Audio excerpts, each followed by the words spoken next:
Good morning and welcome to the Royal Swedish Academy of Sciences and this press conference about the Nobel Prize in Chemistry.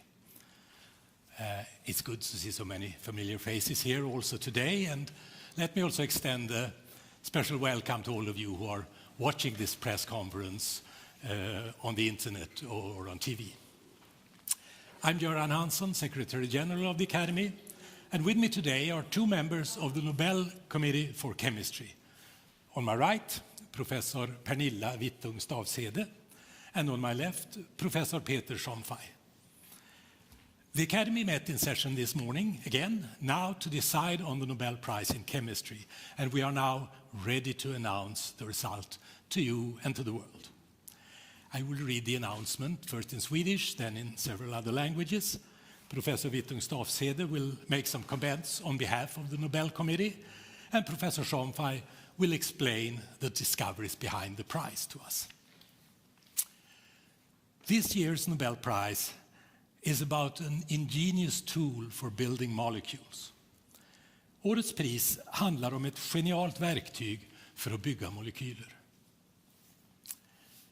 Kungliga Vetenskapsakademin har idag beslutat att utdela 2021 års Nobelpris i kemi gemensamt till Benjamin List och David McMillan för utveckling av asymmetrisk organokatalys.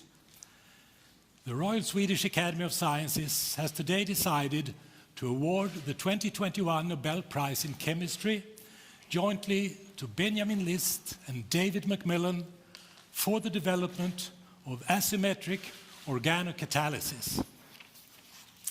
Die Königliche Schwedische Akademie der Wissenschaften hat heute beschlossen, den Nobelpreis für Chemie des Jahres 2021 gemeinsam an Benjamin List und David McMillan für die Entwicklung der asymmetrischen Organokatalyse zu verleihen.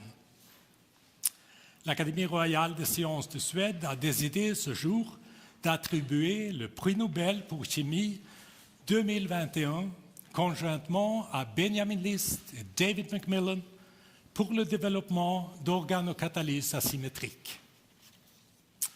Korolevskая Академия наук решила сегодня присудить Нобелевскую премию по химии Benjamin List и David McMillan за развитие асимметрическая organokatalysa.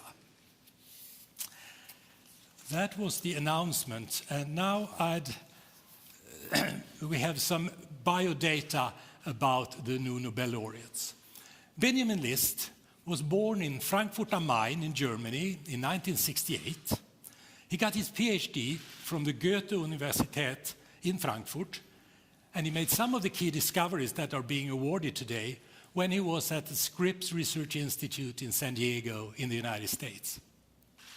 He is now director at the Max Planck Institut für Kohlenforschung in Mülheim an der Ruhr in Germany. David McMillan was born in 1968 as well, in Bells Hill in the United Kingdom. He received his PhD at the University of California at Irvine. He made some of his key discoveries when at the University of California, Berkeley, and he's currently with Princeton University, also in the United States.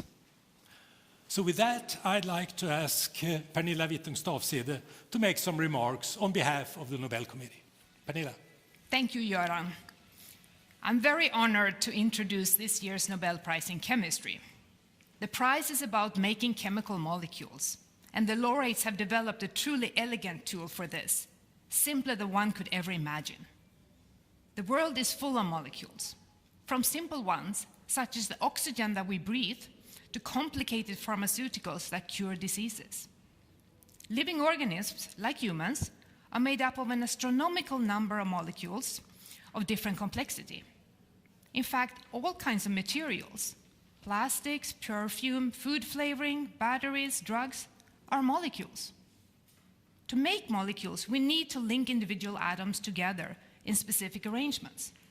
That is not an easy task. Most chemical reactions are very slow, so we need to help them. A catalyst is a substance that drives reactions but is not involved in the reaction itself. So up to year 2000, we only knew about two forms of catalysts: enzymes that speed up, in essence, all chemical reactions in living organisms, and metal complexes. But in year 2000, everything changed. Then Benjamin List and David McMillan independently reported that you can use small organic molecules to do the same job as big enzymes and metal catalysts in reactions that are precise, cheap, fast, and environmentally friendly. The discoveries initiated a totally new way of thinking for how to put together chemical molecules. This new toolbox is used widely today, for example, in drug discovery and in fine chemicals production. It's already benefiting humankind greatly. Thank you. Thank you, Pernilla. Now the word goes to Peter Schomfei, who will explain the science behind the prize to you. Peter, the floor is yours. Thank you, Göran.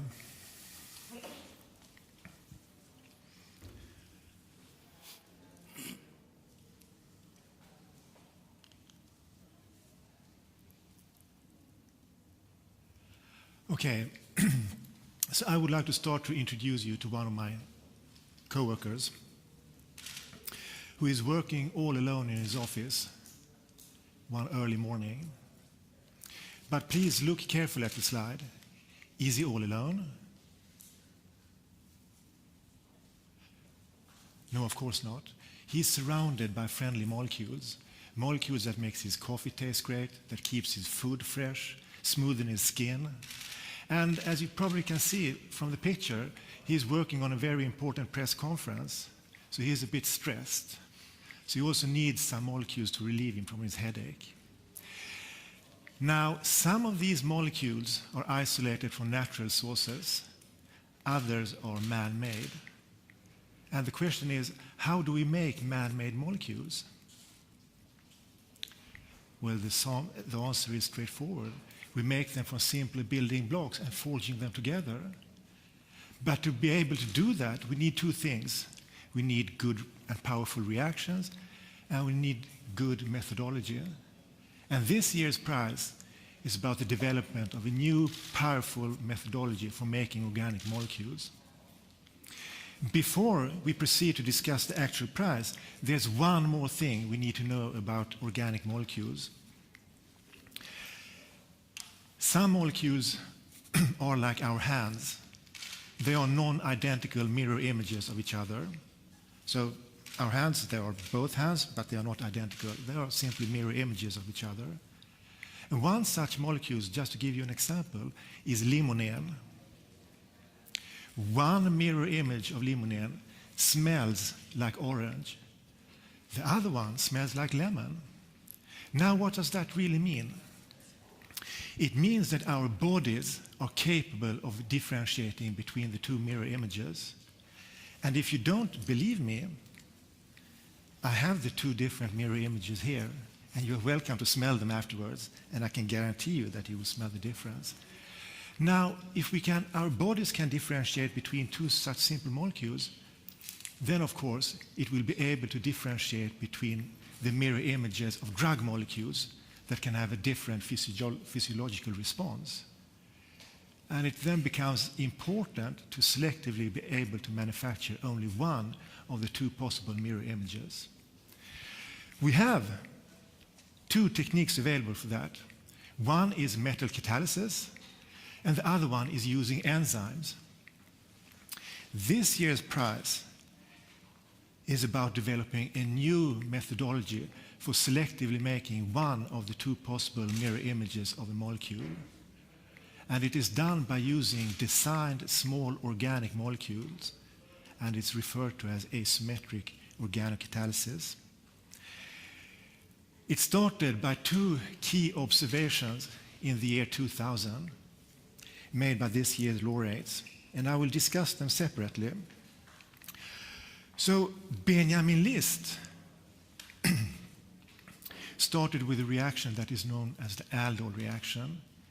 It's an important reaction in organic chemistry where two molecules are forged together and at the same time creating a new carbon-carbon bond.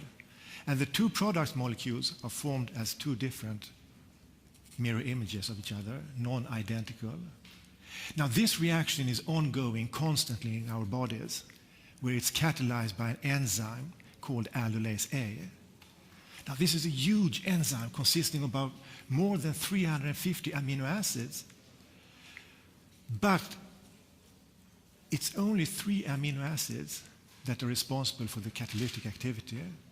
It's a lysine, a glutamic acid, and a tyrosine. And Benjamin List asked, is all this other stuff really necessary, or can we simplify it? And he managed to show that indeed we can. And only a single amino acid is necessary to catalyze this reaction, and that is a proline, a molecule that we all have in our bodies. So he showed that this particular problem is possible to simplify. We can identify a small organic molecules that catalyze the aldol reaction. McMillan's entry to this problem was different.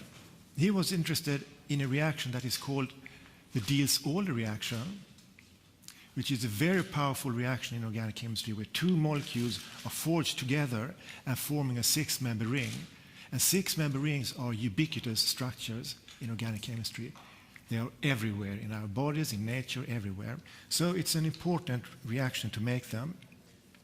The problem with this reaction is that it is rather slow. And one type of catalysts that speed up the reaction by activating one of the substrate's molecules is shown up here. And DavidW.C.McMillan wondered, this catalyst has 2 problems as he viewed it. One is that it contains a metal atom, and the other one that it's so sensitive, so it's never used in industry. Now, is it possible to get rid of the metal atom and make something that is more stable? And indeed it is. He designed a molecule that is called an imidazolidinone and shown that that is possible to use to activate one of the substrate molecules to form an intermediate that's called an iminium ion.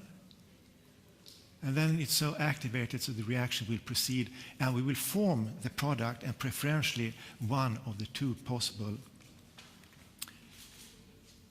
mirror images.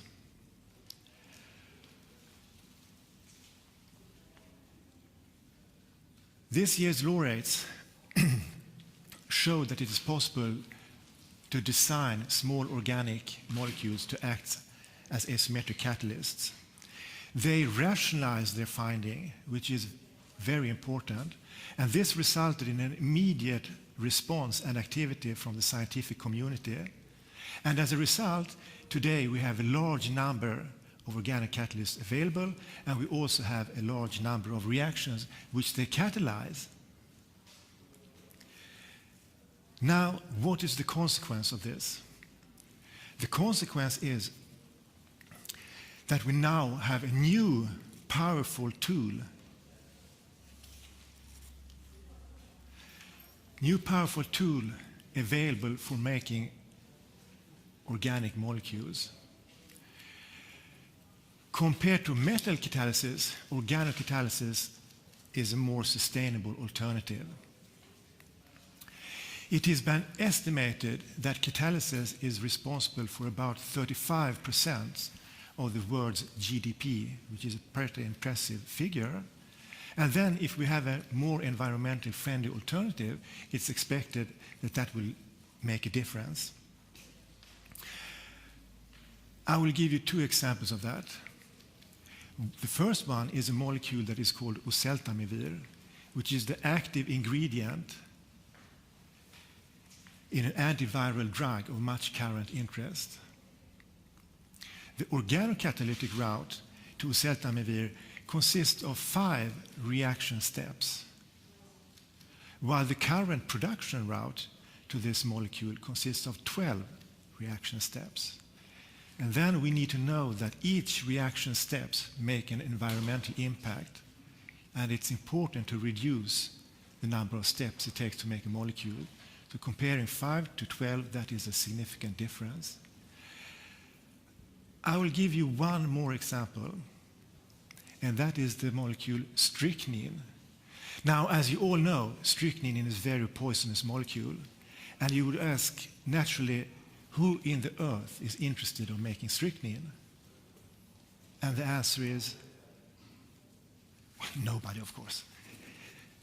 But this molecule has a significant interest to organic chemists because it has a very complex structure, and it is then a good measure to show how efficient our methodology is by comparing it to previous methods of making it. And the organocatalytic route is 7,000 times more efficient in making strychnine compared to the original route, which is once again showing the power of this methodology. So in conclusion then, we have a new tool available in organic chemistry, and this is of the greatest benefit to humankind. Thank you. Thank you very much, Peter, for that excellent presentation. And now it's time for questions. And I think we may have one of our new Nobel laureates with us on a phone line. Dr. List, are you there? Yes, I'm right here. Great. Thanks for joining us at the press conference. I gather you are on vacation with your family right now. Yeah, I'm actually in Amsterdam. We visited a great concert in the Concertgebouw, and we have a wonderful day. And I absolutely didn't expect this huge surprise. And yeah, I think you really made my day today. Thank you. Good to hear. So now questions from the media representatives. Thomas von Heine, Swedish TV, please.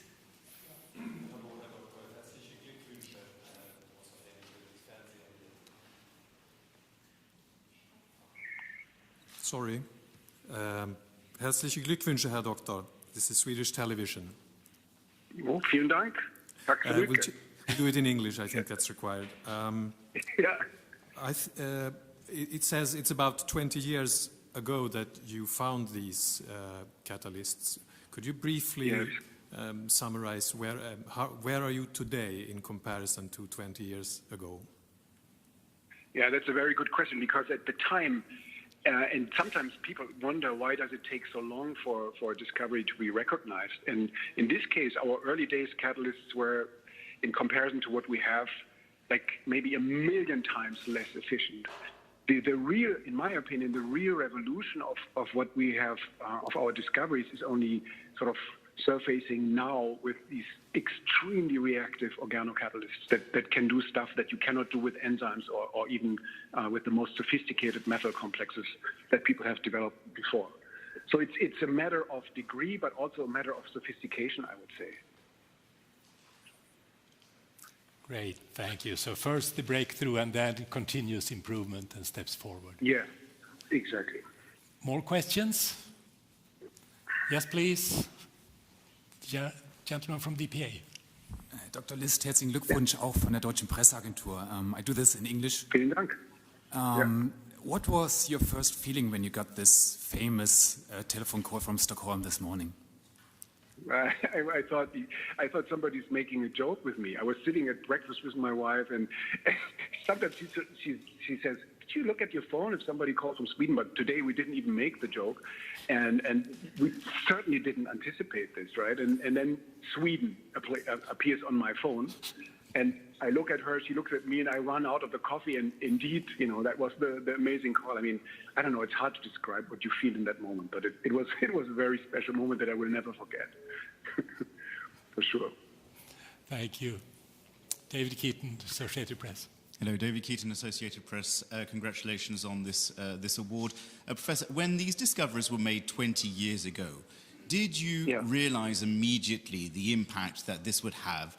Did you foresee a little bit where this field of studies would go? Or has it surprised you at the same time as science has progressed on through these discoveries over these last 20 years? Thank you.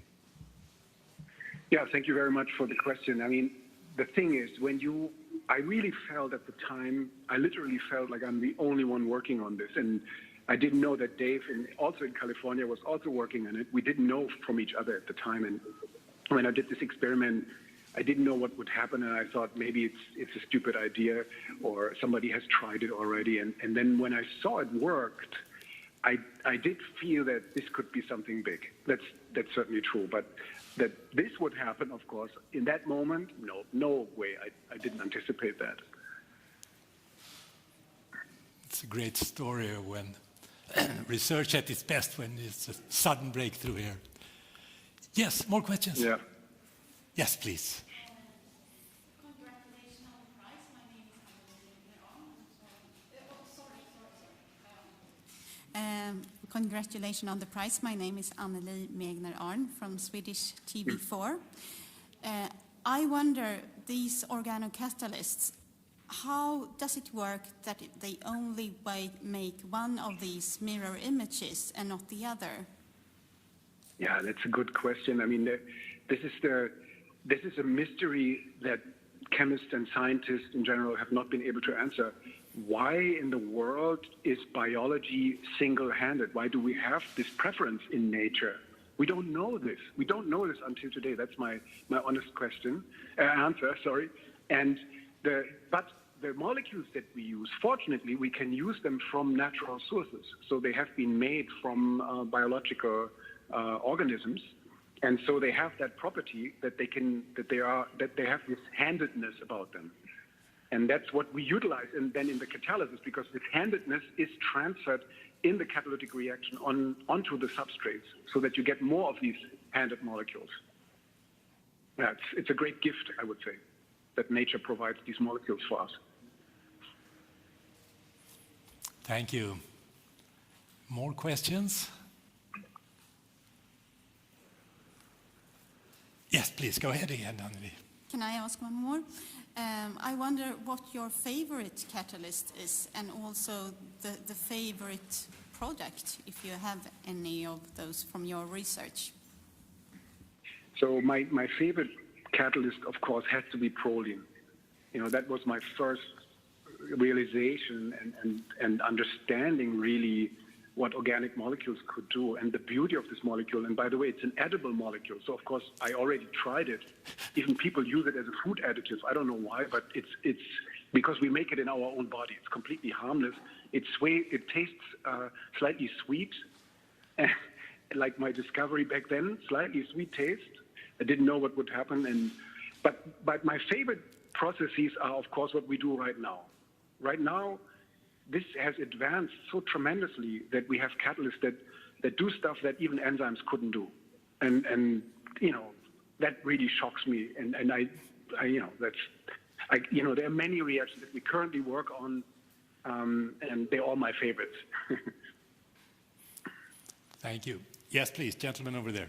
Philip O'Connor, the Reuters news agency. Could I just ask you, what do you think winning this prize will mean for your future research? That's a good question. I don't know. I was just asking myself this question. What am I going to do now? But I can assure you we have a few more plans. Like I always like to go to the extremes. Can we do things that were just impossible before?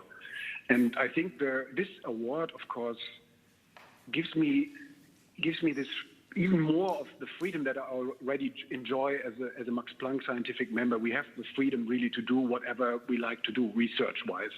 And now I feel even freer, if that's the word. And yeah, this is very, very exciting. And I hope I live up to this recognition and continue discovering amazing things. That's at least my goal. Very good. Are there any more questions to Dr. List?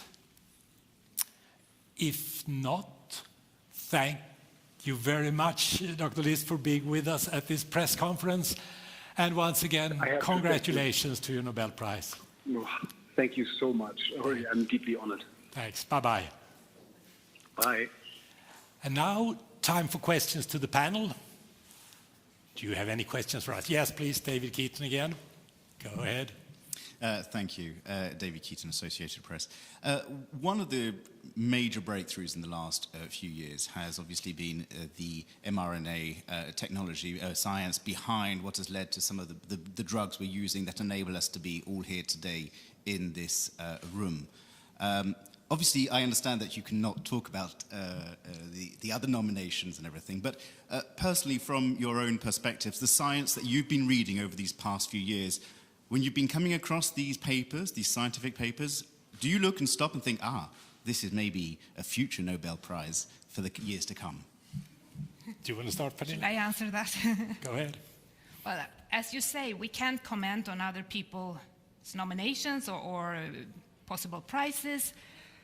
But what I want to say is that the work that we do in the committee, we do very thorough analysis and looking back and looking at the discoveries and who made the discoveries. So it takes time because it's very thorough and therefore very slow. So having said that, this is, of course, an extremely important topic that we are thinking about. But there will be more years, more Nobel Prizes.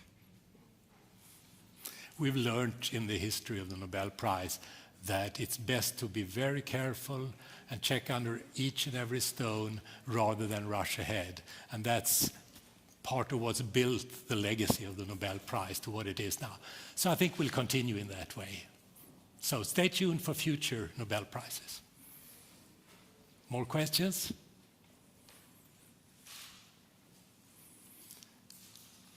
Usually someone asks me if I've been able to reach both Nobel laureates.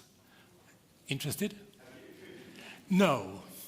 We have not been able to reach Dr. McMillan yet, so I have, over the years, called 52 Nobel laureates, but my 53rd I had to inform through an email and a recorded message on his cell phone. I hope he'll call me back after the press conference. Any more questions? If not, thank you very much for your interest. Now there will be opportunities for interviews with experts, and our staff members will help you find your particular expert. But thank you for your interest, and welcome back.